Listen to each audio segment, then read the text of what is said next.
বাংলাদেশের কলেজ স্টুডেন্টরা রাস্তায় নামছে গভর্নমেন্টের বিরুদ্ধে। সারা দেশে ন্যাশনাল কারফিউ লাগানো হয়েছে আর সেনা ডিপ্লয় করা হয়েছে। স্টুডেন্টস, পুলিশ আর গভর্নমেন্ট সাপোর্টার্সদের মধ্যে যে সংঘর্ষ হয়েছে তাতে এখনো পর্যন্ত প্রায় 100 মানুষের মৃত্যু হয়েছে, হাজারেরও বেশি মানুষ আহত হয়েছে। গোটা দেশের ইন্টারনেট সার্ভিস বন্ধ, ক্লাস 12-এর মতো বড় বড় এক্সামকে বাতিল করে দেওয়া হয়েছে। আর শুধু কলেজ স্টুডেন্টস নয়, ক্লাস 6 থেকে 12 অবধি স্টুডেন্টসরাও কিন্তু এই প্রোটেস্টে সামিল হয়েছে এবং তাদের গার্জেন্সরাও এই প্রোটেস্টে সামিল হয়েছে। কিন্তু এমন কি হলো যে বাংলাদেশে এই ধরনের প্রোটেস্ট শুরু হয়েছে? এই প্রোটেস্টে স্টুডেন্টসদের যে দাবিগুলো সেগুলো কতটা যুক্তিযুক্ত? আর এই প্রোটেস্ট কি কোনো রকম কোনো পলিটিক্যাল এজেন্ডা আছে নাকি শুধুমাত্র এটা একটা স্টুডেন্ট প্রোটেস্ট? বাংলাদেশে এক প্রকার যে গৃহযুদ্ধ শুরু হয়েছে, সেই গৃহযুদ্ধের পিছনে অনেকের মতে ইউএস এর হাত আছে। United states government Sheikh Hasina গভর্নমেন্টকে ডিমোলিশ করে একটা পাপেট গভর্নমেন্ট তৈরি করতে চায় বাংলাদেশে। কিন্তু কেন? আর এটা যদি সত্যি হয় তাহলে ইন্ডিয়াকে কতটা সতর্ক থাকা উচিত? এই সমস্ত প্রশ্নের অ্যান্সার খুঁজবো আজ এই ভিডিওতে। চলুন ভিডিওটা শুরু করা যাক। আর ভিডিওটা শুরু করার আগে প্লিজ আমার চ্যানেলটা একটু সাবস্ক্রাইব করে দেবেন, আর চ্যানেলটা সাবস্ক্রাইব করে বেল নোটিফিকেশনটাও দাবিয়ে দেবেন। আর তার সাথে সাথে ভিডিওটা শেষ পর্যন্ত দেখুন, তাহলে আপনিও জানতে পারবেন যে স্টুডেন্ট প্রোটেস্টটা কেন হচ্ছে। দেখুন, বাংলাদেশের সাধারণ নাগরিকরাও গভর্নমেন্ট জবকে একটা ওয়েল এস্টাবলিশড আর একটা সেটেল জব হিসেবেই মনে করে। তাই প্রতি বছর লাখ লাখ স্টুডেন্ট গভর্নমেন্ট এক্সামের জন্য পার্টিসিপেট করে। কিন্তু স্টুডেন্টসরা এখন দাবি করছে যে শেখ হাসিনা গভর্নমেন্ট তাদের সাথে সরাসরি একটা ডিসক্রিমিনেশন করছে। কেন? তার কারণ হলো এই রিজার্ভেশন কোটা। বাংলাদেশের সিভিল সার্ভিস এক্সামে 56% সিট রিজার্ভদের জন্য আর 44% হলো জেনারেল ক্যাটাগরির সিট। তার মানে এটা বোঝাই যাচ্ছে যে 44% সিটেই ডাইরেক্ট কম্পিটিশন। এই 56% রিজার্ভেশন কোটাকে যদি আমরা ব্রেকডাউন করি তাহলে দেখা যাবে যে 10% সিটস আছে মহিলাদের জন্য, 10% আছে জনসংখ্যার আধারে ডিস্ট্রিক্ট কোটা, 5% সিটস হলো জাতিগত সংখ্যালঘুদের জন্য, আর 1% সিট হলো ফিজিক্যালি চ্যালেঞ্জ স্টুডেন্টসদের জন্য। কিন্তু এতে তো মাত্র 26% সিটসই হলো, তাহলে বাকি 30% সিট কাদের জন্য? আর এই 30% যে সিট, এই সিটকে নিয়েই কিন্তু এই ধরনের প্রোটেস্ট চলছে। আর এই 30% যে রিজার্ভেশন সিট, এই রিজার্ভেশন সিট আছে শুধুমাত্র যারা মুক্তিযোদ্ধারা 1971-এ বাংলাদেশ ওয়ারে যোগদান দিয়েছিল তাদের ফ্যামিলিদের জন্য। আর এদের মধ্যে নাকি এখন এমনও আছে যে মুক্তিযোদ্ধাদের নাতি নাতনিরা এখন এই কোটাতে চাকরি করছে। আর বাংলাদেশের এখনকার যে রুলিং পার্টি বা শেখ হাসিনার যেটা পার্টি আওয়ামী লীগ, অনেকেই বলে যে এই আওয়ামী লীগেরই সমর্থক হচ্ছে এই মুক্তিযোদ্ধাদের ফ্যামিলিরা। তার মানে বোঝা যাচ্ছে যে শেখ হাসিনা হয়তো নিজের পলিটিক্যাল বেনিফিটের জন্য এই রিজার্ভেশনকে এখনো চালু রেখেছে। আর এটাই হলো স্টুডেন্টসদের প্রোটেস্ট করার মেন কারণ। কিন্তু এই রিজার্ভেশন শুরু কবে হয়েছিল? দেখুন, এই রিজার্ভেশন বাংলাদেশ স্বাধীন হওয়ার পর 1972 থেকেই শেখ মুজিবুর রহমান তখনকার প্রাইম মিনিস্টার শুরু করেছিলেন। কিন্তু 1972-তে আসা রিজার্ভেশনকে নিয়ে এখন কেন প্রোটেস্ট চলছে 2024-এ? আসলে এই 2024-এর প্রোটেস্ট কিন্তু প্রথম নয়। 30% রিজার্ভেশন নিয়ে 2018-তেও স্টুডেন্টরা প্রোটেস্ট করেছিল। আর সেই সময় শেখ হাসিনা গভর্নমেন্ট চাপে পড়ে এই 30% রিজার্ভেশনকে তুলে নেয়। যারা লাভার্থী ছিল এই রিজার্ভেশনে তারা বাংলাদেশ হাইকোর্টে অ্যাপিল করে এবং বাংলাদেশ হাইকোর্ট 2024-এর জুন মাসে একটা জাজমেন্ট পাস করে শেখ হাসিনার এই রিজার্ভেশনকে তুলে নেওয়া একটা ইলিগ্যাল স্টেপ হিসেবে ঘোষণা করে দেয়। আর এই জুন মাস থেকেই স্টুডেন্ট প্রোটেস্ট শুরু হয়। জুন মাস থেকে এই প্রোটেস্ট শুরু হলেও জুলাই মাসের ফার্স্ট উইকে এই প্রোটেস্ট আরও ভায়োলেন্ট হয়ে যায়। তার কারণ হলো যে এই জুলাই মাসের প্রথম উইকেই 6 জন ছাত্রের মৃত্যু।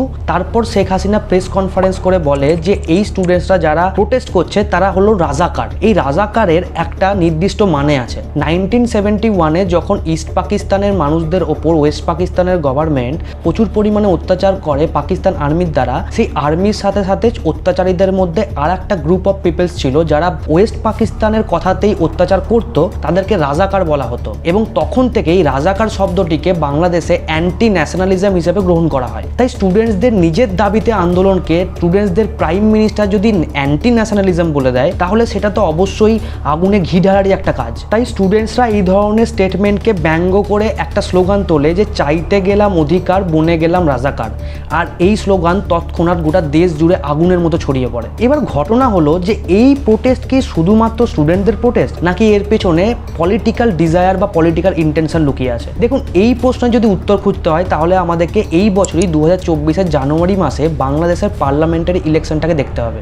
2024-এর এই ইলেকশনে শেখ হাসিনা 5th টার্মের জন্য বাংলাদেশের প্রধানমন্ত্রী হন। কিন্তু ইন্টারেস্টিং ব্যাপার হলো যে শেখ হাসিনার বিরোধিতা যে সমস্ত অপোজিশন পার্টিগুলো আছে, যেমন ধরুন বাংলাদেশ ন্যাশনাল পার্টি, জামাতি ইসলাম, এই সমস্ত পার্টি এবং তাদের অ্যালায়েন্সে পুলিশের যারা সাপোর্টার, ওয়ার্কার এবং বড় বড় লিডার, তাদেরকে জেলে রাখা অবস্থাতে ইলেকশন করানো হয়েছে। আর তার থেকেও বড় ব্যাপার হলো যে বাংলাদেশ ন্যাশনাল পার্টি, যেটা সব থেকে বড় অপোজিশন পার্টি, সেই পার্টির যে সর্বোচ্চ নেত্রী খালিদা জিয়া, যিনি বাংলাদেশের ফর্মার প্রাইম মিনিস্টার এবং প্রথম মহিলা প্রাইম মিনিস্টার, তাকে 2020 সাল থেকে হাউস অ্যারেস্টে রাখা হয়েছে। তাই বাংলাদেশের অপোজিশন পার্টিগুলোর মতে এই election free and fair election হয়নি, এবং সেটা ইলেকশনের রেজাল্ট ডিক্লেয়ার হওয়ার পরে নয়, ইলেকশনের রেজাল্ট ডিক্লেয়ার হওয়ার আগে থেকেই তারা এই ধরনের দাবি করছিল। দেখুন, এখানেই শেষ নয়, বাংলাদেশের এই ইলেকশনের মধ্যে যে কিছু জিওপলিটিক্যাল অ্যাঙ্গেলও আছে সেটাও অনেকে দাবি করছে। কেন বলা হচ্ছে চলুন দেখি। 2024-এর ইলেকশন যে ফ্রি অ্যান্ড ফেয়ার ইলেকশন হয়নি, এই ধরনের মন্তব্য করছে অপোজিশন পার্টিরা, এটা আমি আগেই বললাম। তাই ইলেকশন শুরু হওয়ার আগে থেকেই এই অপোজিশন পার্টিগুলো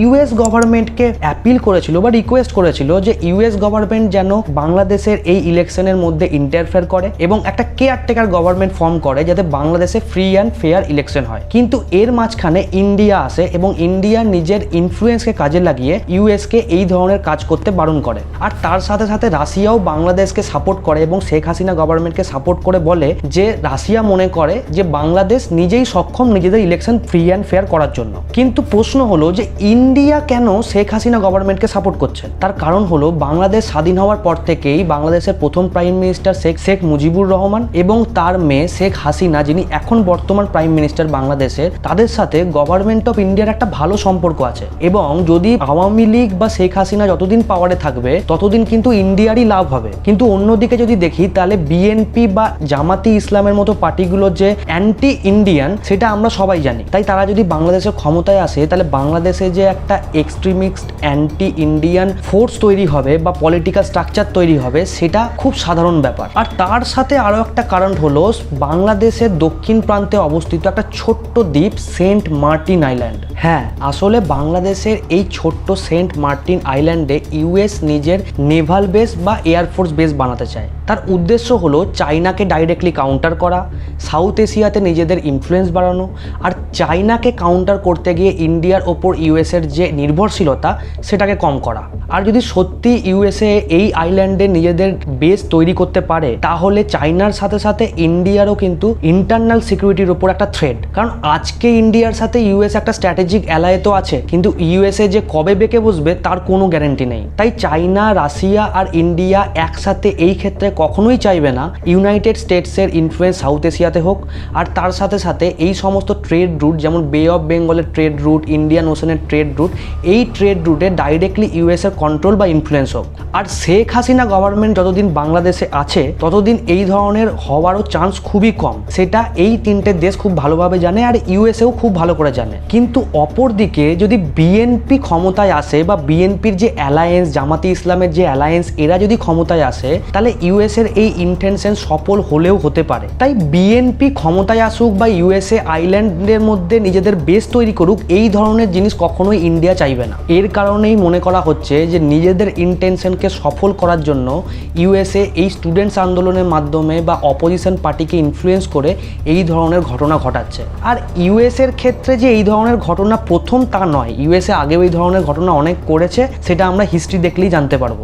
ইউএসএর এই ইন্টারেস্ট বা ইন্টেনশনকে কিন্তু এই সমস্ত কারণের জন্য খারিজও করে দেওয়া সম্ভব নয়।